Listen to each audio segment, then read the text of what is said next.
Hello everyone, welcome back to my channel. সবাই কেমন আছেন? আশা করছি সবাই অনেক ভালো আছেন। আমিও ভালো আছি। আজকে তৈরি করে দেখাবো ঝাল পুলির একটি সহজ রেসিপি। খুব সহজ আর বাসায় থাকা মাত্র কয়েকটা উপকরণ দিয়ে তৈরি করা যাবে এই মজাদার পিঠে। তো চলুন কথা না বাড়িয়ে ঝটপট রেসিপিটা দেখে ফেলি। আজকের রেসিপির জন্য চুলায় বসিয়ে দিয়েছি একটা হাঁড়ি, আর তাতে নিয়ে নিচ্ছি 1 কাপ পরিমাণ জল।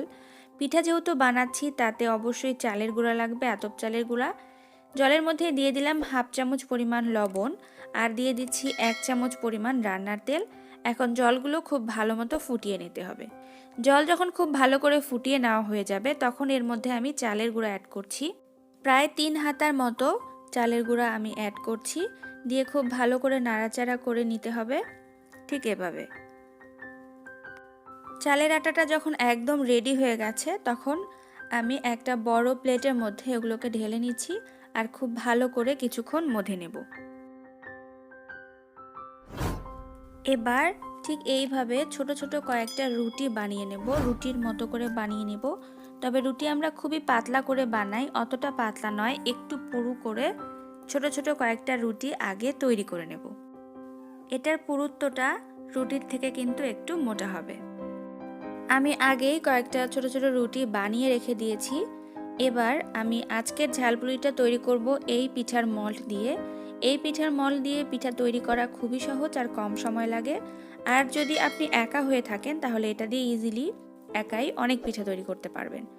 এবার আমি মল্ডের উপরে একটা ছোট্ট রুটি বসিয়ে নিচ্ছি।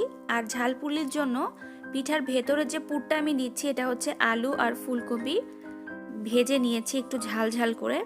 তো এবার আমি সেগুলো দিয়ে মলটাকে আস্তে করে ভাঁজ করে দেব।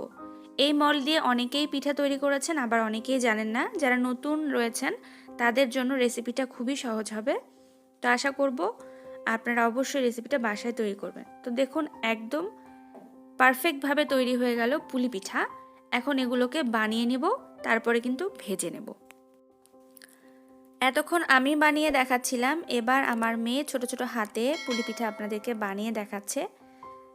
তো একটু কষ্ট করে দেখুন, আমার পিচ্চি মেয়েটাও কিন্তু আমার সাথে সাথে এই ধরনের কাজ করে। ওর খুবই উৎসাহ এইসব কাজ করার। মল দিয়ে পিঠা আসলে যে কেউ তৈরি করতে পারে। এই যে আমার 5 বছরের মেয়েও কিন্তু খুব ভালো পুলি পিঠা তৈরি করতে পারে মল দিয়ে। তো আশা করছি রেসিপিটা আপনাদের কাছে সহজ লেগেছে। সহজ লাগলে রেসিপিটাতে লাইক দিয়ে আমাদের চ্যানেলটি সাবস্ক্রাইব করে রাখতে পারেন। পিঠাগুলো বানানো হতে হতে আমি একটা কড়াইতে পরিমাণ মতো তেল বসিয়ে দিয়েছি, তেল গরম হওয়ার জন্য। আর এই ফাঁকে অনেকগুলো পিঠা কিন্তু বানিয়ে নিয়েছি। এবার আমি তেল মোটামুটি গরম হয়ে আসলেই একটা একটা করে পিঠা এর মধ্যে দিয়ে দেব। শীতের দিনে এই ধরনের ঝালপুলি কিন্তু গরম গরম খেতেই সব থেকে ভালো লাগে। তো পিঠাগুলো আমি তেলে দিয়ে দিয়েছি। এবার একটু হালকা ব্রাউন হয়ে আসা পর্যন্ত পিঠাগুলোকে এপিট ওপিট খুব ভালো করে ভেজে নিতে হবে। বেশ অনেকক্ষণ একটা পার্ট খুব ভালো মতো ভাজা হয়ে গেছে। এবার আমি পিঠাগুলোকে কিন্তু উল্টে দেব। পিঠাগুলোকে ঠিক এইভাবে লালচে করে ভেজে নিতে হবে, তাহলেই কিন্তু পুলি পিঠাগুলো খেতে অনেক মচমচে হবে। তো আমি খুব ভালো করে তেলটাকে একটু ঝরিয়ে নিচ্ছি।